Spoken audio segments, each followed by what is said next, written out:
Naalarma ang pulisya sa Maynila sa dumarami raw na nasasabat nilang improvised gun. Pinakahuli, ang mga nasabat na pen gun sa dalawang lalaki sa Baseco. May unang balita si EJ Gomez. Inaresto sa magkahiwalay na operasyon sa Maynila ang dalawang lalaking nahulihan umano ng improvised pen gun. Ang una nahuli sa pag-iikot ng mga tauhan ng Baseco Police sa Barangay 653 sa Maynila nitong linggo dahil kahina-hinala raw ang kilos. The time na inakos nila, pag gano'n, nagkagulatan. Yung isa, minor, tumakbo. May daladalang mga kung ano-ano.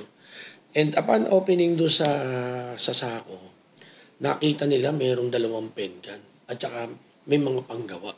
Itinanggi ng naarestong suspect na kanya ang improvised na baril. Hindi pa gumagawa ng ma'am.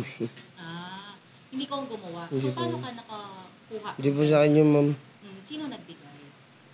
Binigay po sa kanila ng bata yun, ma'am. 2 araw lang makalipas nitong Martes, nahulihan din ng improvised na baril ng pulisya ang 40 anyos na lalaki sa Barangay 649 na siya raw mismo ang may gawa. For protection ko yan. Doon sa lugar namin kasi marami rin magnanakaw. Maraming sama, napilitan na kami gumawa niyan.